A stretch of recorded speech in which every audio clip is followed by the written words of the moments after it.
સૌરાષ્ટ્ર યુનિવર્સિટીમાં paper leak મુદ્દે એનએસયુઆઈએ હોબાળો મચાવ્યો। કુલપતિની ચેમ્બર બહાર એનએસયુઆઈના કાર્યકર્તાઓએ થાળી વગાડીને વિરોધ કર્યો।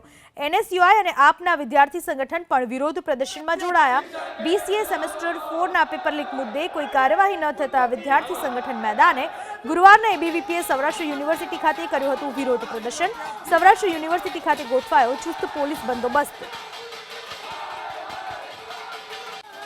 19/4/2024 રોજ જે સૌરાષ્ટ્ર યુનિવર્સિટીની રહેમ નજર હેઠળ જે પેપર લીક થયું તેમાં આજ સુધીમાં સૌરાષ્ટ્ર યુનિવર્સિટી દ્વારા કોઈ પણ પ્રકારના યોગ્ય પગલાં લેવામાં આવ્યા નથી। એટલે ક્યાંક ને ક્યાંક અમને અને વિદ્યાર્થીઓને એવું લાગી રહ્યું છે કે સૌરાષ્ટ્ર યુનિવર્સિટી ક્યાંક ને ક્યાંક પેપર કાંડમાં સંકળાયેલી હોય, ક્યાંક ને ક્યાંક વિદ્યાર્થી હિતને જોખમમાં મૂકવાનું કામ કરતી હોય, ક્યાંક ને ક્યાંક વિદ્યાર્થી વારે અન્યાય કરવાનું કામ કરતી હોય। તેથી રાજકોટ એનએસયુઆઈ તેમજ સમગ્ર સીવાયએસએસ ટીમની એક જ માગ છે આજે કુલપતિ સમક્ષ કે તે પરીક્ષા કેન્દ્ર રદ કરવામાં આવે અને ક્યાંક ને ક્યાંક જે આ પેપર કાંડમાં સંડોવાયેલા લોકો છે તેની વિરુદ્ધ યોગ્ય પગલાં લેવામાં આવે અને પોલીસ ફરિયાદ કરવામાં આવે।